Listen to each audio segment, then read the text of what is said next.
રાજકોટના સોની વેપારીના કરોડોના સોનાની બિહારમાં લૂંટ થઈ। કસ્ટમ અધિકારીની ઓળખ આપી 25 કરોડના સોનાની લૂંટ થઈ।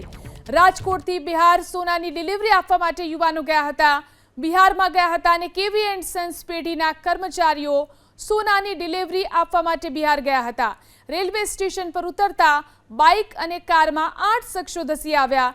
બિહારમાં કસ્ટમ વિભાગના અધિકારીની ઓળખ આપી અને કારમાં અપહરણ કર્યું।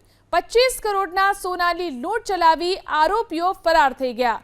બિહાર પોલીસે લૂંટમાં વપરાયેલી કાર પણ કબજે કરી છે। આ વિશે વધુ જાણકારી મેળવી અમારા સંવાદદાતા પરાક્રમસિંહ આપણી સાથે લાઈવ જોડાયા છે। પરાક્રમસિંહ, આ લૂંટની ઘટના કેવી રીતે બની અને અત્યારે શું કાર્યવાહી ચાલી રહી છે? રાજકોટના પેલેસ રોડ ઉપર ખૂબ મોટું નામ ધરાવતી કેવી એન્ડ સન્સ છે, તેના જે કર્મચારીઓ બિહાર અંદાજિત 25 કરોડ રૂપિયાનું 17 કિલો સોનું લઈને ગયા હતા। કસ્ટમ અધિકારીની જે ઓળખ આપી 8 જેટલા શખ્સો બ્રિજ પર આવી અને બંને જે કર્મચારીઓ છે તેમની પાસેથી આ કસ્ટમ અધિકારી તરીકે ઓળખ આપનાર જે 8 શખ્સો આ સોનું લૂંટીને જતા રહ્યા છે। પોલીસ દ્વારા, બિહાર પોલીસ દ્વારા વધુ તપાસ હાથ ધરવામાં આવી છે। રાજકોટ પોલીસની પણ મદદ લેવામાં આવી શકે છે।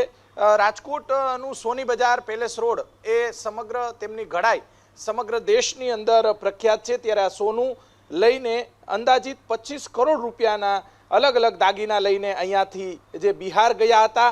ઓવરબ્રિજ પર જે કસ્ટમ અધિકારી તરીકેની ઓળખ આપવામાં આવી હતી અને ત્યારબાદ બંને કર્મચારીઓ જે રિક્ષામાં જતા હતા, રેલવે સ્ટેશનથી રિક્ષામાં જતા હતા ત્યારે આ સમગ્ર ઘટના બની છે। અમદાવાદથી દાનાપુર આવ્યા હતા, તેમજ તેઓ 17 કિલો સોનું લઈને પટનાના બાંકીપુર ખાતે ગયા હતા અને ત્યારે દાનાપુર રેલવે સ્ટેશન પર ઉતરી અને બાંકીપુર તેઓ ઓટો રિક્ષા બુક કરી હતી। ત્યારે ઓવરબ્રિજ પર આ શખ્સો કે તેમને પૂરેપૂરી બાતમી હતી કે આમની પાસે અંદાજિત 25 કરોડ રૂપિયાનું જે સોનું છે આ સોનું લઈને ફરાર થઈ ગયા છે। સમગ્ર મામલાને લઈને આ પહેલા પણ રાજકોટના સોનીઓ સાથે અનેક ઘટનાઓ બની છે। જે કારીગરો છે તે પણ કરોડો રૂપિયાનું સોનું લઈને વારંવાર ફરાર થઈ જતા હોય છે। ત્યારે કેવી એન્ડ સન્સ છે તેમાં અત્યારે તાળું મારેલું છે। દ્રશ્યો બતાવશું જે અહીંયાના પેઢીના જે માલિકો છે